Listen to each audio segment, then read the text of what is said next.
प्यारे बच्चों, इस टाइप के क्वेश्चन में ध्यान से समझना है कि जब कभी क्रय मूल और विक्रय मूल वस्तु के संख्या के रूप में अगर दे दे तो वहां पे 3 तरह का क्वेश्चन बनता है जो आपके एग्जाम में बार बार पूछा जाता है और बनाना भी बहुत आसान होता है। तो पहले इस क्वेश्चन को समझिए। कहता है 25 वस्तु का क्रय मूल 20 वस्तु के विक्रय मूल के बराबर है तो लाभ प्रतिशत क्या होगा। गौर से समझिए। कहता है 25 वस्तु का क्रय मूल, यहां पे कह रहा है कि 25 वस्तु का कॉस्ट प्राइस यानी कि क्रय मूल 20 वस्तु का विक्रय मूल यानी कि 20 वस्तु के सेलिंग प्राइस के भैया बराबर है तो प्रतिशत लाभ क्या होगा। तो ऐसा जब भी क्वेश्चन आपको दिखाई देना तो कुछ नहीं करना, क्रय मूल को काट के भैया विक्रय मूल पढ़ लेना, अब विक्रय मूल को काट के क्रय मूल बना देना या क्रय मूल पढ़ लेना और हल कर देना, आपका उत्तर आ जाएगा। इसका मतलब हुआ दोस्त कि 20 में खरीदा और 25 में बेचा, 20 में खरीदा 25 में बेचा तो कितना का लाभ हुआ तुम ही बता दो ना। तो कहोगे भैया 20 का सामान 25 में बेचा है तो 5 का लाभ हुआ। कितना में? तो तुलना हमेशा क्रय मूल पे करते हैं यानी 20 में, और प्रतिशत के रूप में पूछ रहा है तो 100% से गुना कर देंगे, प्रतिशत में अपने आप बदल जाएगा।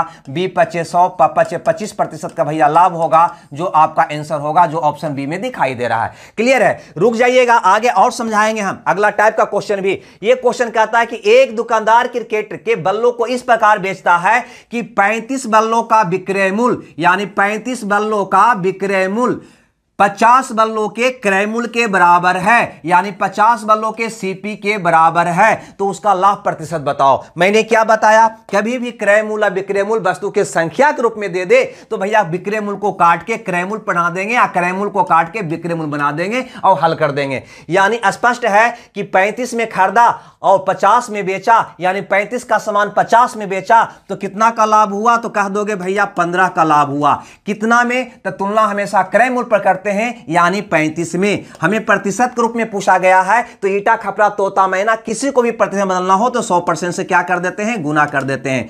हल कर देंगे 3 × 5 = 15, 7 × 5 = 35 यानी 300/7%। और इसको दशमलव में कन्वर्ट करोगे तो भैया आ जाएगा 7×4 = 4 यानी 4 से स्टार्ट होने वाला है इसका उत्तर होगा। इसका पहला अंक 4 नहीं है, नहीं होगा। इसका पहला अंक 3 है यानी कि 4 नहीं है, नहीं उत्तर होगा। इसका पहला अंक 6 है, 4 नहीं है, उत्तर नहीं होगा। 4 केवल इसका स्टार्टिंग है यानी बी ऑप्शन आपका क्या होगा? सही होगा। पूरा का कैलकुलेशन हम करने का कोशिश नहीं करेंगे। इसको अगर हल भी करोगे ना तो भैया यही आएगा। हल करके घर पे आराम से देख लेना, लेकिन इतना दशमलव में कन्वर्ट हम क्यों करें। और भैया अगर ये बात आप समझ गए तो ये क्वेश्चन आपके लिए हम छोड़ते हैं जिसका उत्तर कमेंट्स बॉक्स में आप जरूर देंगे। और बढ़ते हैं अगले टाइप यानी इसका दूसरा टाइप का क्वेश्चन कैसे पूछता है उसको देखते हैं।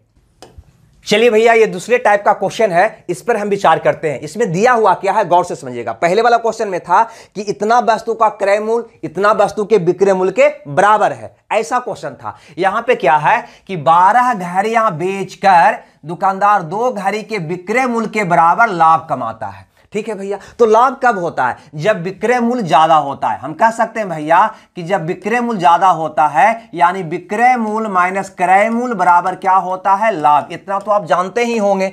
नहीं, अब यहां पे के घड़ी बेच रहा है तो कहोगे 12 घड़ी। जितना घड़ी बेचेगा उतने घड़ी का क्रय मूल्य लेना है, उतने घड़ी का विक्रय मूल्य लेना है। यानी विक्रय मूल्य कितना हो गया भैया? तो 12 घड़ी बेचा है तो 12 घड़ी का बराबर विक्रय मूल्य लोगे तुम। उसी प्रकार से क्रय मूल्य कितना लोगे? तो 12 घड़ी बेचा है यानी कि 12 घड़ी खरीदा होगा तो 12 घड़ी का क्रय मूल्य लेना है। यह बात ध्यान देना, जितना घड़ी या जितना वस्तु का विक्रय मूल्य लोगे उतने वस्तु का क्या लेंगे? क्रय मूल्य। तो विक्रय मूल्य माइनस क्रय मूल्य बराबर क्या हो जाएगा? लाभ। लाभ कितना होता है यहां पे साफ साफ लिखा हुआ होगा। लाभ के बारे में बोला है कि 2 घड़ी के विक्रय मूल्य के बराबर लाभ होता है, यानी कि लाभ जो होता है 2 घड़ी के विक्रय मूल्य के बराबर हो रहा है तो 2 घड़ी का विक्रय मूल्य। कभी कहेगा लाभ 2 घड़ी के क्रय मूल्य के बराबर होता है तो 2CP लिख देते है ना। कभी हानि बोलेगा, कुछ भी बोले हम वैसे बना लेंगे। अब 2SP को इधर लाएंगे तो आपका हो जाएगा 10SP बराबर, ध्यान से समझिएगा, यहां पे आपका हो जाएगा 10SP बराबर, इधर जाएगा तो 12CP। इतना तो कर ही सकते हैं ना। अब गौर से अगर देखोगे तो ये पहले जैसा क्वेश्चन बन गया कि नहीं? ये बन गया कि नहीं कि 10 वस्तु का विक्रय मूल्य 12 वस्तु क्रय मूल्य के बराबर है तो भैया क्रय मूल्य को काट के विक्रय मूल्य और विक्रय मूल्य को काट के क्रय मूल्य बना दो और हल कर दो, आपका आंसर आ जाएगा। आएगा कि नहीं आएगा। यानी 10 का सामान अब 12 में बेच रहे हैं तो भैया आप कहेंगे लाभ कितना का हुआ, तो कहोगे 2 का। कितना में, तो क्रय मूल्य पर तुलना यानी कि 10 में, प्रतिशत पूछ रहा है तो 100% से गुना कर दो, आंसर आ जाएगा 20%, यानी कि ऑप्शन आपका सी सही हो जाएगा। तो इस ढंग से आप इसको बना लोगे। अगर वही बात यहां पे हम देखें, इस क्वेश्चन में देखें लाल कलर से लेकर कि 33 मीटर कपड़े की बिक्री करने पर, यानी कितना मीटर कपड़ा बेच रहा है वो 33 मीटर, तो हुए लाभ का प्रतिशत ज्ञात कीजिए। यदि बिक्री में हुआ लाभ 11 मीटर कपड़े के विक्रय मूल्य के बराबर हुआ हो, लाभ कितना हुआ है 11 मीटर कपड़ा के विक्रय मूल्य के बराबर, लाभे न हुआ है तो लाभ कब होता है, जब विक्रय मूल्य ज्यादा होता है। यानी कहोगे विक्रय मूल्य माइनस क्रय मूल्य बराबर क्या होता है भैया, लाभ होता है। इसको ऐसे कर दें, ठीक, विक्रय मूल्य माइनस क्रय मूल्य बराबर क्या होता है, लाभ होता है। तो 33 मीटर कपड़ा बेच रहा है, 33 मीटर, तो यहां पे विक्रय मूल्य लोगे 33 मीटर का, तो क्रय मूल्य भी लेना होगा 33 मीटर का। लाभ यहां पे बोल रहा है कितना का, तो 11 मीटर कपड़े के विक्रय मूल्य के बराबर लाभ हुआ है, तो लाभ लेंगे 11 मीटर कपड़े के विक्रय मूल्य के बराबर, यानी कि 11 एसपी के बराबर। अब भैया एसपी को इधर लाओगे तो ये हो जाएगा 22 एसपी बराबर 33 सीपी। चाहो तो इसको काट भी सकते हो, देखो यहां पे काट देते हैं, 11 दूनी 22, 11 तिया 33, काट भी सकते हो। यहां पे मैंने आपको क्या बताया था कि अब विक्रय मूल्य को काटकर क्रय मूल्य पढ़ लो और क्रय मूल्य को काटकर विक्रय मूल्य पढ़ लो और हल कर दो, उत्तर आ जाएगा। यानी कि 2 का सामान 3 में बेचा, भैया लाभ हुआ, कितना का लाभ हुआ, तो कहोगे 1 का, कितना में, तो कहोगे क्रय मूल्य पर तुलना, यानी कि 2 में, तो 100 में कितना हुआ, यही हमारा प्रतिशत लाभ हुआ, यानी 35% लाभ हुआ, यानी डी ऑप्शन आपका क्या हो गया, सही हो गया। अगर समझ में आया तो बहुत बढ़िया बात है, नहीं आया तो इसको एक बार और देखने का प्रयास करिएगा भैया, एक बार इसको देखने का और प्रयास करिएगा, आपका 100% क्या हो जाएगा, क्लियर हो जाएगा।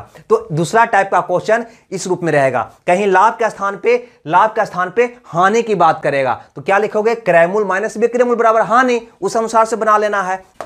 देखिए भैया इसका तीसरा तरह का क्वेश्चन किस प्रकार से पूछा जाता है ना, ये वाला समझिए। यहां पे देखिए क्वेश्चन नंबर 23 में यहां पे कहता है कि 16,800 में 18 गो खटिया बेचकर 3 खटिया के क्रय मूल्य के बराबर लाभ कमाता है। यहां पर भी लाभ कमाया, लाभ कब होता है, जब विक्रय मूल्य ज्यादा होता है। यानी आप कह सकते हो कि विक्रय मूल्य माइनस क्रय मूल्य बराबर क्या होगा भैया, तो लाभ होगा। इतना तो आप कह ही सकते हो, लाभ दिया है तो लाभ का फॉर्मूला लिख दिए।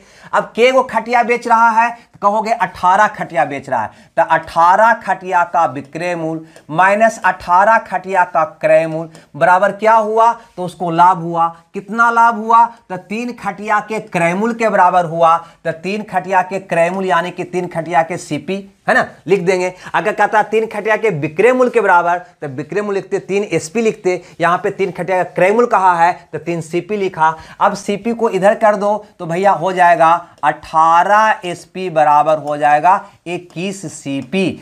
यानी ये इसका मतलब हुआ कि 18 खटिया का विक्रय मूल्य 21 खटिया का क्रय मूल्य के बराबर है। भैया 18 खटिया जो खरीदा था, बेचा था, उसका 16,800 रेट था, यानी 18 खटिया को कितना में बेचा, 16,800 में, यानी 18 खटिया का विक्रय मूल्य कितना है, 16,800। तो 18 खटिया का विक्रय मूल्य दे रखा है 16,800 है ना।